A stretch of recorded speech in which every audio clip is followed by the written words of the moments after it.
No. He's bothering me while I'm trying to do work. He's bothering me. No. Oh my goodness. He's asking me questions on a quiet car about my job and making sure that people don't die in a genocide. Oh, wow. You see, here's the thing.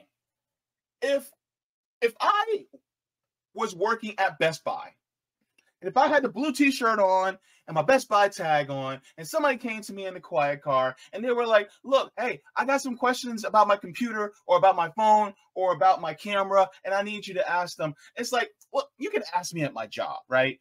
But you made saying not here at my job, you know, it's like, okay, it's not a life-threatening issue.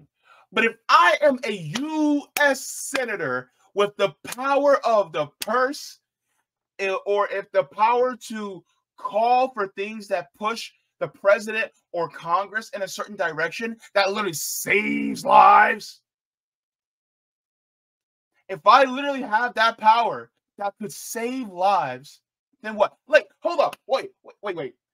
If somebody's having a medical emergency on the train, and if you ask the person who you see as a doctor or nurse that's on the train, are they going to go, oh, you know what?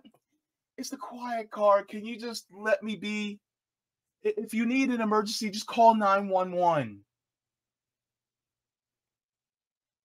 Like, what? Get that decorum BS out of here. People are literally dying right now. And I bet you, if it was just a cordial, like, hee ha ha conversation with Chris Coons, he'd be like, oh, yeah. And then he'd go back to reading whatever article or whatever statement, you know, talking points that he needs to deliver from some lobbyist. He got him. Yes. Chris Coons got cornered by Aaron Mont. Not necessarily cornered, but Chris Coons probably felt cornered. And I'm quite glad that he did, because politicians should not be able to go anywhere without being questioned for their support of genocide. They should be questioned, inquired, supplicated to, however you feel, safely and without harm to anybody. But should they be frustrated? Yes. Should they be annoyed? Yes. Should they be shamed? Yes. They should be shamed. And they should be made to feel like they failed humanity by asking these questions. Now, there was a young lady that had family that was murdered in Gaza that had approached Senator Elizabeth Warren while she was at dinner and asked her about a ceasefire. Actually, I should show that. Let me see. Let me share that with you guys.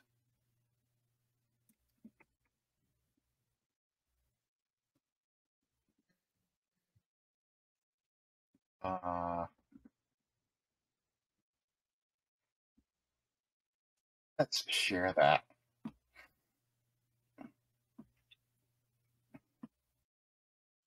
Okay. Let me share that with you guys first, just to give you guys a little bit of that energy that I co-sign on. Because if you're going to oversee how our lives are ran in this country, then that's what you signed up for. So this is what a young lady did. Props to the young lady. Senator Warren. Can I bring you some water to get started? Of course, we have tap water. We also have I 60 members of my family killed over the last 3 weeks. I just don't know how many more have to die before you're going to call for a ceasefire. I don't know. What do you tell me? Wait, I mean, what do I have to do? How many more of my family survive for you to call for a ceasefire? I don't know. Like, from the community, I have to sit there for you to call for a ceasefire. People in your office every day asking you to call for a ceasefire, and you are refusing to call for a ceasefire. I don't think this is the proper place for it. There's the number, by the way. I'm going to leave it up for a few seconds. But while I leave that number up for a few seconds, I'm going to let you know right now. 68 members of her family, 68 members were killed in the last 3 weeks. What would you do if your family, 68 members of your family, were murdered in the last 3 weeks? Oh, this isn't the place for that. This is a restaurant. You just don't do things like that here. What would you do? No, wait. Everybody in the chat right now, what would you do if 68 members of your family, cousins, aunties, uncles, maybe parents, maybe grandparents, nieces, nephews, were murdered? And the very least that they could do is call for a ceasefire. That's the very, very minute, bare minimum. And yet somebody comes in with civility politics and says, this is not the place for that. This isn't the time. This isn't the time? People are... Look, if I were Senator Warren, I would have got my ass out of that booth, said, ma'am, let's come over here and talk just for a second. I would have took that time out to pull her to the side and talked. Cameras in my face and all. And I would talk to her for a second. But they don't want to hear that. They don't want that to happen. Because they don't want their heartstrings tugged in the right direction.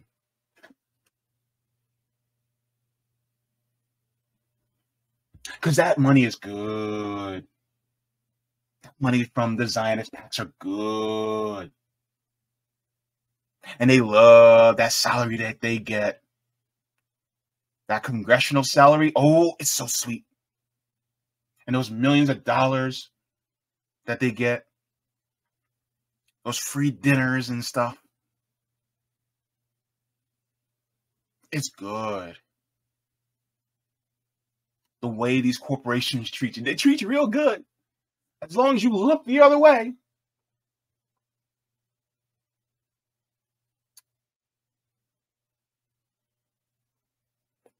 That snake emoji was right. Just saying. And now we know that a lot of senators, Congress people, whether they are federal or state, their phone lines are being swamped. Their inboxes are being flooded with a number of people coming out and saying, you guys need to at least call for a ceasefire. And the thing is that they're not budging. And they're not budging because they have a deal with the military-industrial complex.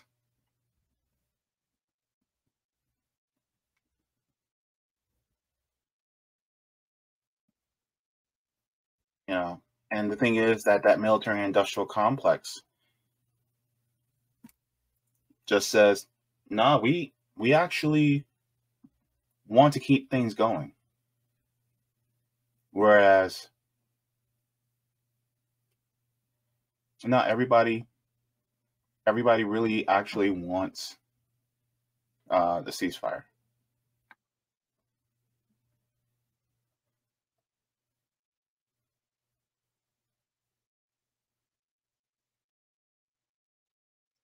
Let me see something.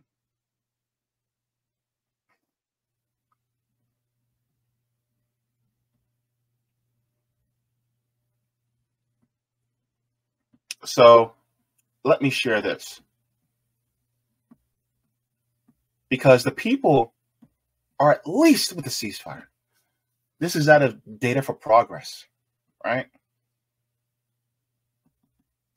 So here's the poll. It says, should call for a ceasefire and de-escalation of violence in Gaza. It says, to what extent do you agree or disagree with the following statement?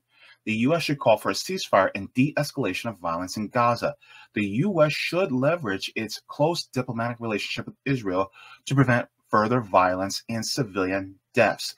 You have the dark blue with strongly agree, the lighter blue with somewhat agree, you have the gray with don't know, light red for somewhat disagree, and then a dark or faded red, and then a solid red for strongly disagree. If you look at the numbers, right, between all likely voters and then how it breaks down between Democrat, Independent, Third Party, and Republican.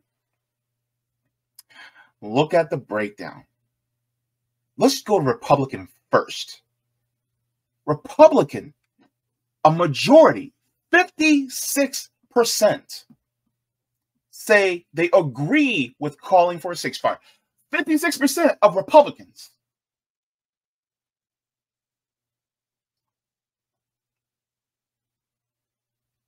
I'm sorry, but they're usually the ones that are more pro, like we got to go out there and get them.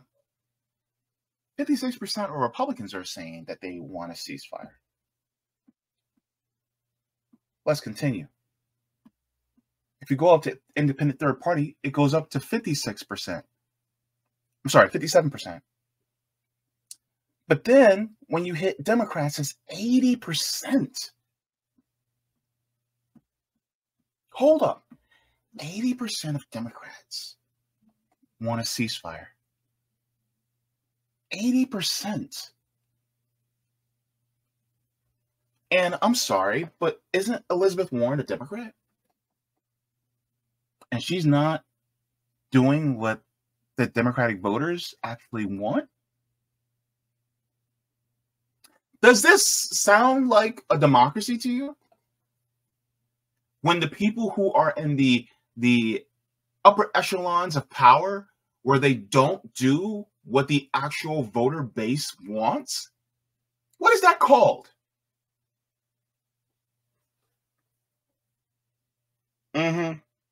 Yeah, exactly. And so when it comes to people like Senator Elizabeth Warren, of course she should be approached.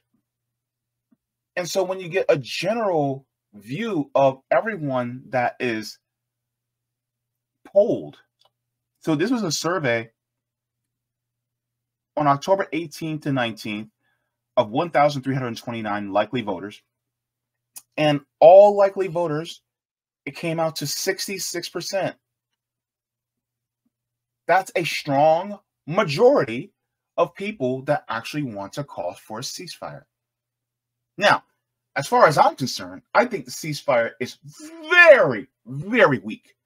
I say end the occupation. End it completely. Land back. Right? That's what I think. But at very, very least, stop the killing. Right? They don't even want to, the politicians don't even want to do that. They want to keep giving money to Israel over and over and over. Keep giving that check, that $3 billion check every single year. And then what? Palestinians keep dying? It's not even we're mowing the lawn now. No. They're taking Epsom salt and throwing it on the lawn and trying to kill the entire lawn all at once. They don't want no grass no more.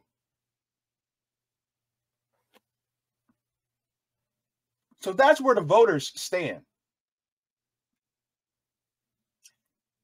And that young lady showed a lot of grit and bravery in approaching her, which I am glad. And that sets the stage for what Aaron Mate did. Now, I have a poll, so make sure to take the poll. But here's what Aaron Mate did. Aaron Mate, as you all know, an award-winning journalist, independent journalist, also with the Gray Zone as well. Does great work, right? And not too long ago, he spoke at the UN. He spoke about the OPCW cover-up of the chemical weapons attack in Syria. And so he is been pretty much on the right track when it comes to a lot of these issues, especially foreign issues within the United States within the last, few years. And if you guys know Aaron, Aaron is pretty chill, but when he has to question somebody, he will hammer somebody. Between him and Max Blumenthal, holy crap, right?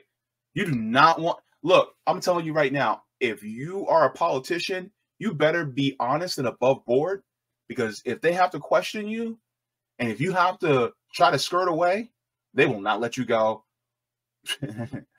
They will not let you go. And I'm thankful for journalists like that. Now, let me share what Aaron Mate said when he got into a quiet car with Senator Chris Coons. Now, Senator Chris Coons is the senator from Delaware. And Chris Coons, man, he was not having a good day. All right, so let's go. Sure.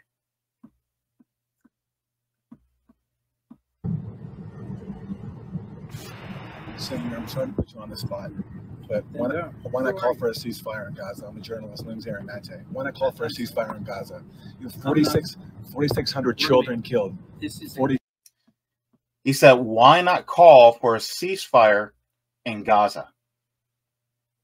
4,600 children killed. So now, just to let you guys know, just the children is 4,600. The death toll is over 11,000. We are now reaching 10 times the amount of Israelis that were killed on October 7th. There has been 10 times that amount of Palestinians that have been killed.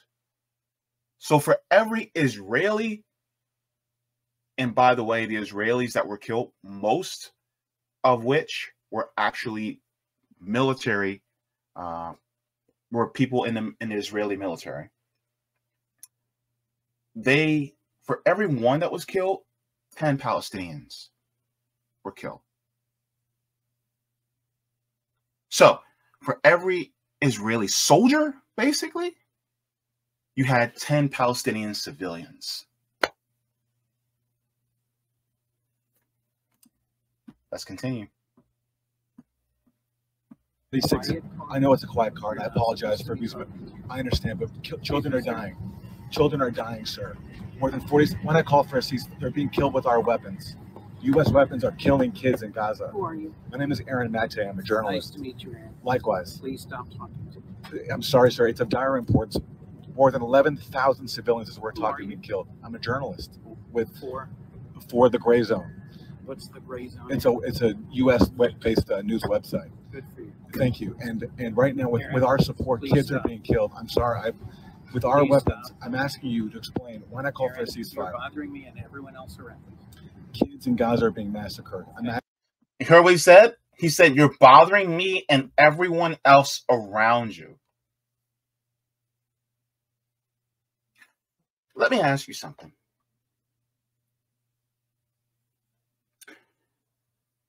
If there was a shooting happening outside and you came into a library and said, oh my God, there's a shooting going on outside. We got to get everybody out. Out. Is that bothering everyone? there's a fire going on down the street. Oh my God, there's a fire. There's a fire. We need somebody help. Come on, help us. And you go into a library. Are you bothering people in the library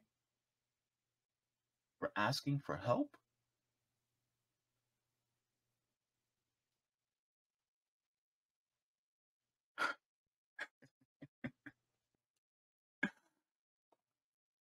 What is Chris Coons on?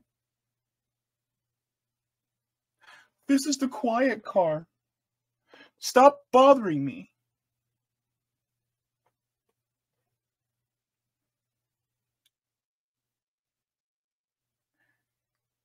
A lot of times people will use civility politics and decorum,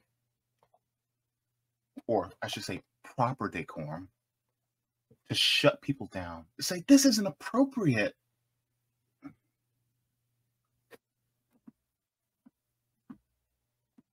Let's keep going. Asking you, please explain. Why not call for a ceasefire? Stop. Sir, could I please have some help here? Kids are being killed with our weapons. Stop. I'm asking you to stop. Why not stop? This is Why not not call an for appropriate stopping place the for you vote? to interview me. You're bothering everybody else around us. It's a crisis How right did you now. get this seat? I bought the seat. See where he goes? He's like, how did you get this seat? Motherfucker, I brought this seat with my own money. Yo ass decided to sit in front of me. So guess what? I know who you are, and I'm going to ask my questions. Now, I want you to notice something. Did Aaron Monte raise his voice? We'll continue more, but look, listen to exactly what he says and the volume at which he's saying it. And we'll continue further in this and tell you the aftermath of this in a second. But pay attention, close attention to that too. No. He's bothering me while I'm trying to do work. He's bothering me. No. Oh my goodness. He's asking me questions on a quiet car about my job and making sure that people don't die in a genocide. Oh, wow. You see, here's the thing. If I was working at Best Buy, and if I had the blue t-shirt on and my Best Buy tag on, and somebody came to me in the quiet car and they were like, look, hey, I got some questions about my computer or about my phone or about my camera, and I need you to ask them. It's like, well, you can ask me at my job, right? But you made saying not here at my job, you know, it's like, okay, it's not a life-threatening issue. But if I am a U.S. senator with the power of the purse, or if the power to call for things that push the president or Congress in a certain direction that literally saves lives, if I literally have that power that could save lives, then what? Like, hold up, wait. If somebody's having a medical emergency on the train, and if you ask the person who you see as a doctor or nurse that's on the train, are they going to go, you know what? It's the quiet car. Can you just let me be? If you need an emergency, just call 911. Like, what? Get that decorum BS out of here. People are literally dying right now. And I bet you, if it was just a cordial, like, hee ha ha conversation with Chris Coons, he'd be like, oh, yeah. And then he'd go back to reading whatever article or whatever statement, you know, talking points that he needs to deliver from some lobbyist.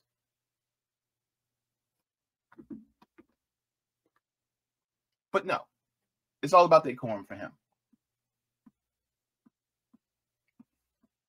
Is paying for weapons that are murdering children in Gaza. I'm asking him why not call for a ceasefire. Aaron, Can you explain that? please stop. Can I ask you to explain why I call for a You've already asked ceasefire? me 5 times. I'm not And going why to won't call you for a explain? ceasefire.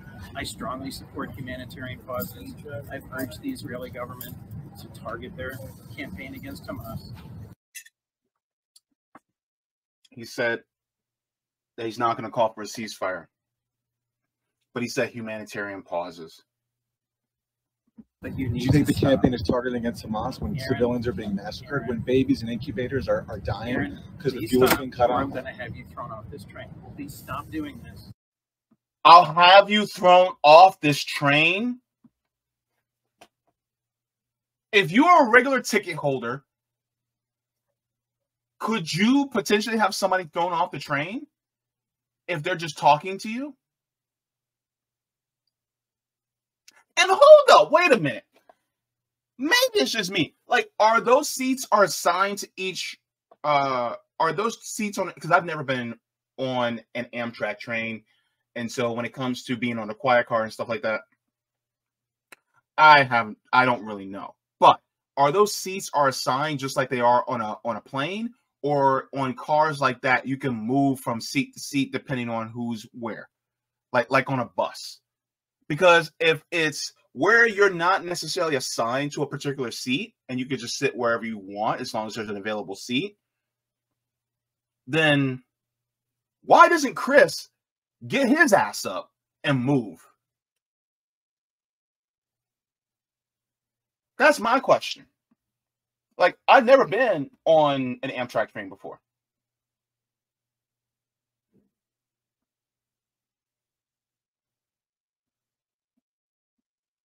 Let's continue.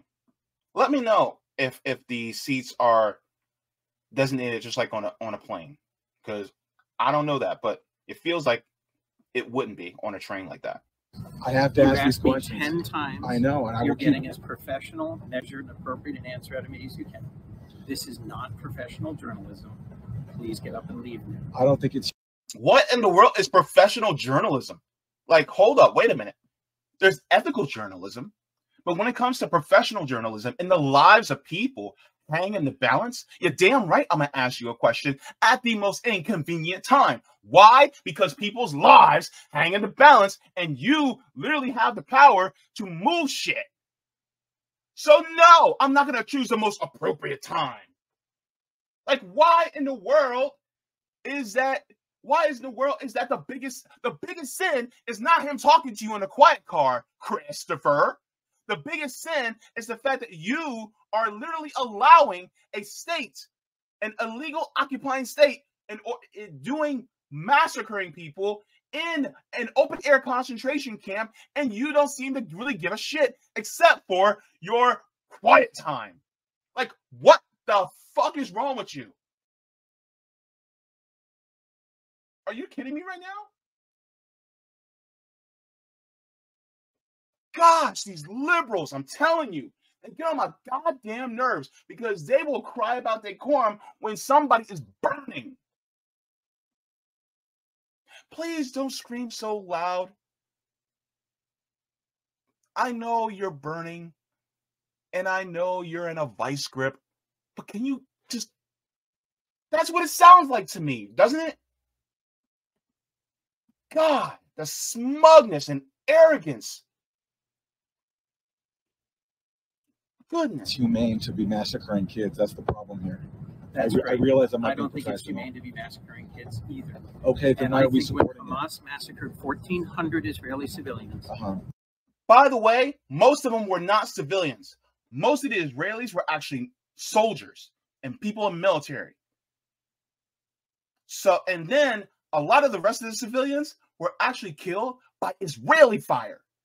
So, guess what, chicken butt? It is not necessarily Hamas that is massacring people. Number one, if you are illegally occupied by another force, you literally have the right to defend and resist. That is in the Geneva Conventions. That is by international law. That's international law. And they have been under illegal occupation for 75 years. So when they keep saying civilians, that is completely skewed and misrepresenting the actual facts on the ground.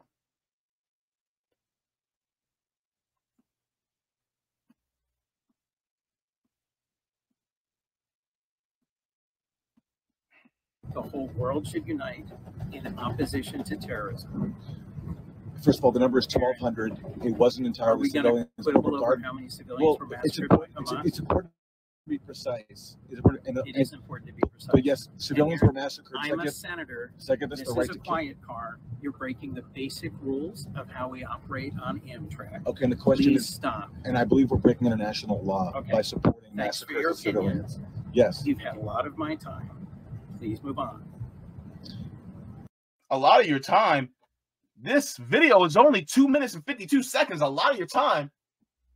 How much time is a constituent allowed? Why not at least call for a ceasefire?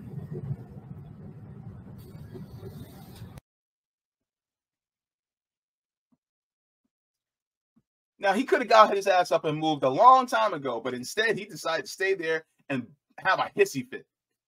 Got his whitey tighties in a bunch just because somebody decided to ask him to actually care about human beings in another part of the world.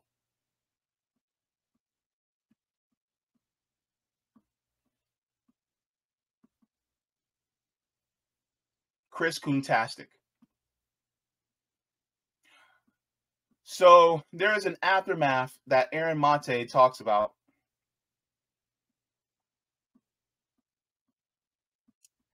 And let's take a listen to what Aaron Mate said.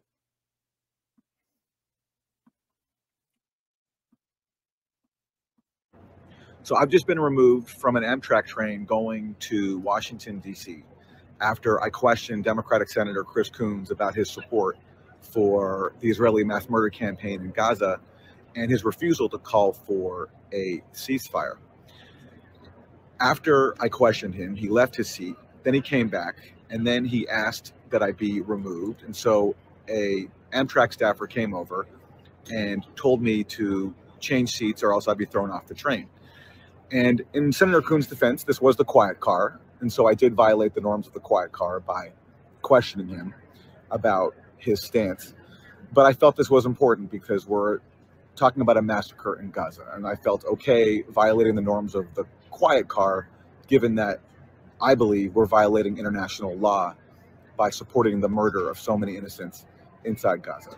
So after he made that request, I did move my seat. I complied and I sat somewhere else. And the train continued along. But then a while later, he walked by me. We did not exchange words. I was respecting the sanctity of the quiet car and his request that I no longer question him. But shortly after that, the train stopped in Philadelphia, and all of a sudden I was taken off the train by police and told that I had been thrown off by the conductor. I'm assuming at the request of Senator Coons. So Senator Coons, if it makes you feel better to have me removed from a train because I bothered you, I understand it's not pleasant to be questioned, especially not to be questioned about supporting the mass murder of civilians. But what I hope you will still address is why you are supporting this mass murder, why you won't call for a ceasefire along with some of your Democratic colleagues who are in the House. And I don't regret at all questioning you about that, even though it was in the quiet car, because right now, as inconvenienced as you were by my questions, there are over 2 million people in Gaza who are being massacred and displaced. And given that this is being done with U.S. weaponry, their rights need to be addressed, and these questions need to be answered. The buzzsaw has spoken. He's right. I think Aaron Mate has a point. And so for somebody like Chris Coons to get mad, to get so mad, so threatened, that he had to go to the conductor and tell him, throw this guy off the train because he asked me questions.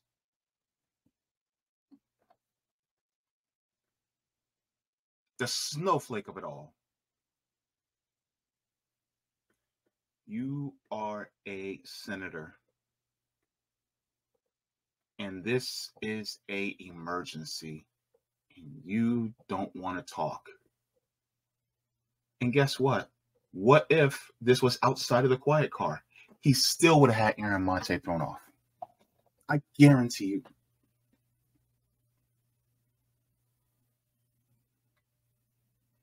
because he doesn't want to be questioned on things like that. That's who people like Chris Coons and Elizabeth Warren are.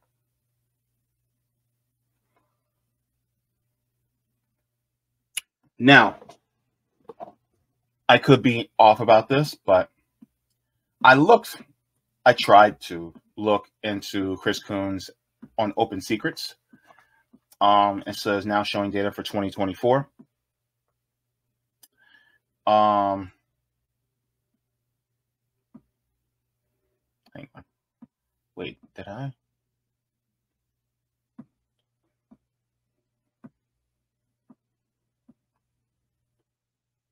Yeah. I thought I had that up. Okay. So if you look at the top 20 contributor, let's change it to top 100 contributors. Now, I was looking at this, right? And of course, he gets money from corporations, right? That's no surprise.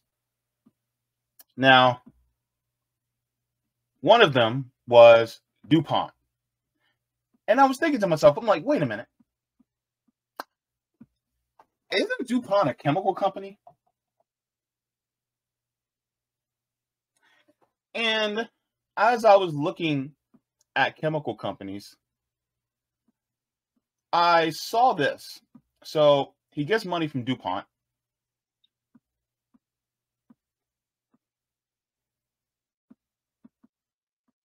And it looks like there's some tie here.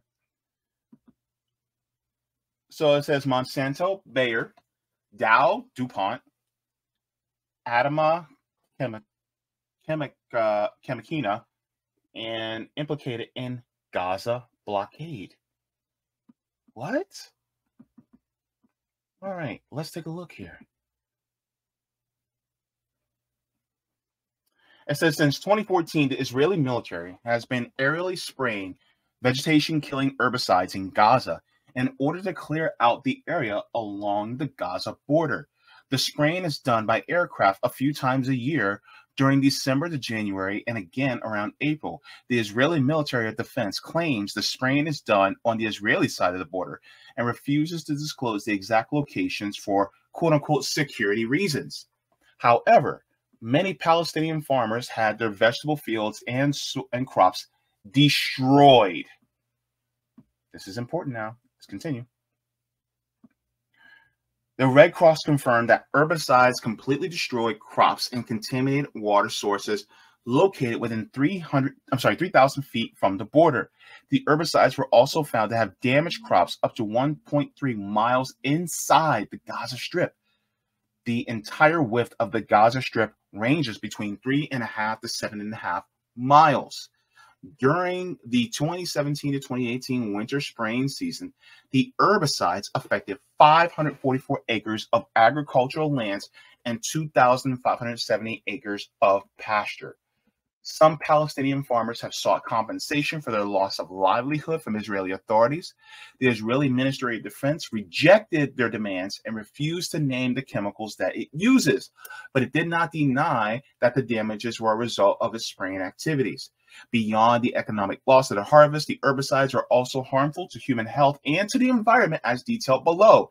In a similar case, Israeli authorities used aerial spraying to destroy the crops of Palestinian Bedouin Israeli citizens until 2007, when the Israeli Supreme Court banned this practice because of its danger to human life and health. Today, the Israeli military coordinates the spraying with the Israeli communities that surround the Gaza Strip for them to take measures to minimize the harm, but it does not give comparable advance notice to farmers in Gaza. It says the Freedom of Information application filed by the Israeli human rights organization Gisha revealed that the chemicals used and the companies involved. The spraying is executed by two Israeli civilian aviation companies, Chemnir and Telem Aviation, at the direction of the Israeli military's Gaza division. The contract with the aviation companies indicates the specific brands and herbicides to be used. Glyphosate, which is Roundup, produced by US-based company Monsanto, a subsidiary of German pharmaceutical giant Bayer. In 2015, the International Agency of Research in Cancer classified glyphosate as a probable human carcinogen. A carcinogen, just for everybody, is a cancer-causing agent. Anything that's listed as a carcinogen, just like cigarette smoke is a carcinogen. So glyphosate is a cancer-causing agent that has been made known here in the United States. There have been cases of people who have contracted cancer from using Roundup that was made by Monsanto in this country. And now they're using it, and it's affecting Palestinians. This is sick. Let's continue. Monsanto faces thousands of similar lawsuits in the U.S. alone. Oxyflorin says, produced by U.S.-based company Dow Chemical and now part of DowDuPont, the world's largest chemical company in terms of sales. The U.S. Environmental Protection Agency classifies oxyflorin as a possible human carcinogen since 1992, 31 years ago.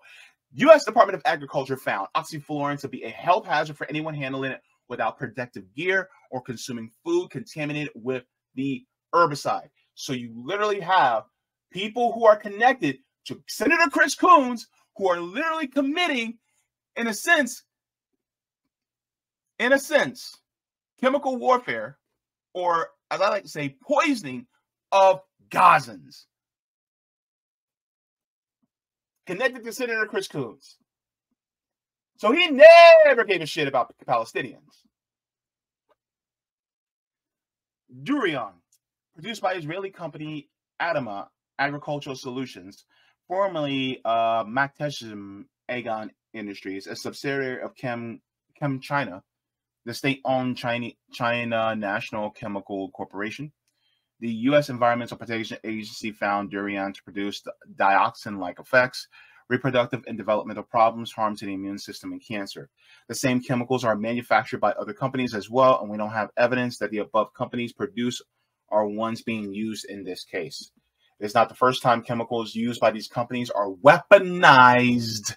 Dow initially put gunpowder and explosive manufacturer, and now part of DowDuPont, was the largest supplier of gunpowder to U.S. military during the American Civil War. Yes, Dow and DuPont is that old. DuPont later became part of the Manhattan Project, producing plutonium for the atomic bomb the U.S. dropped on Nagasaki. During the Vietnam War, both Monsanto and Dow Chemical were leading providers of Agent Orange to U.S. military, which sprayed it over the jungles of Vietnam, Laos, and Cambodia, causing massive environmental damage and lingering public health problems. Dow Chemicals also produced napalm for the U.S. military to use in Vietnam. More recently, Monsanto was revealed to be a leading manufacturer of weaponized white phosphorus. That same stuff that will cause a Palestinian person, well, any human being, but it's been used in Palestine in warfare to burn until it reaches your bones.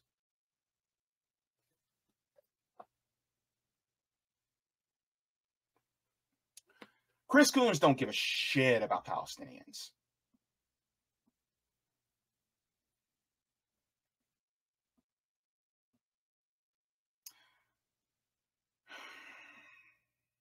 A 2012 U.S. Army procurement document named the company as the sole U.S.-based manufacturer of white phosphorus for M110 chemical artillery projectiles.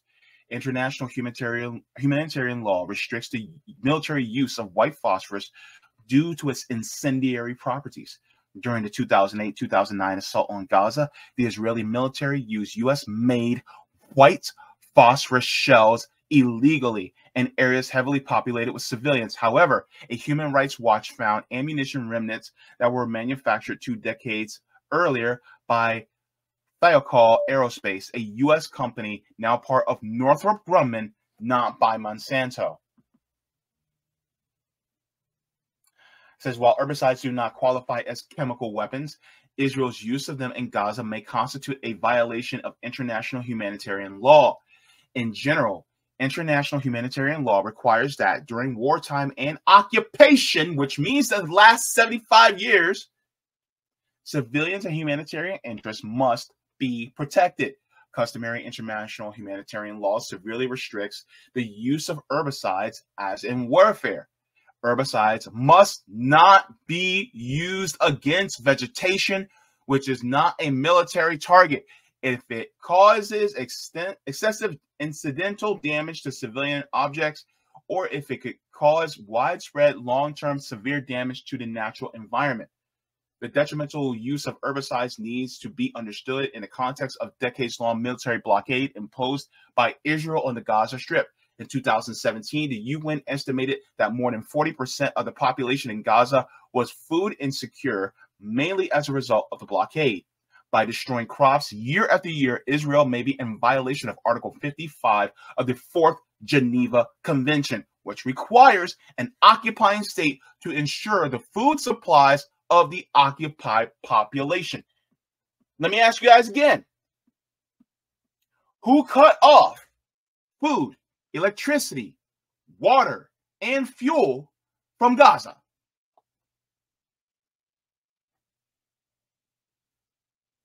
International law is literally being violated by the state of Israel.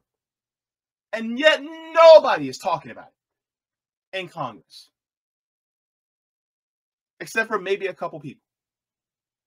Chris Coons sure as hell ain't talking about it. Coontastic Coons. It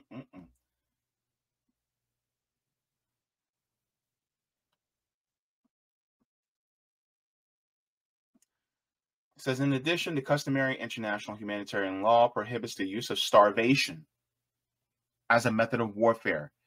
I'm going to read that again. In addition, customary international humanitarian law prohibits the use of starvation as a method of warfare and prohibits attacking objects indispensable to the survival of the civilian population. Under the blockade, local produce has become one of the main sources of sustenance and livelihood for Palestinians in Gaza. I'm going to share this with y'all so you guys have access to this. But that's what they're doing. And that's who Chris Coons is connected to. He's connected to DuPont.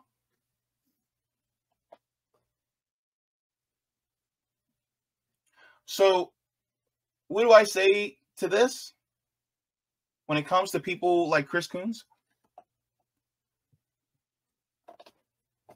Be prepared to answer questions anywhere and everywhere. I don't care if somebody has to stand next to you in a urinal and question you about Gaza. It's like all this water around us that we can use, and yet Gazans ain't got none. You think that's right, Christopher?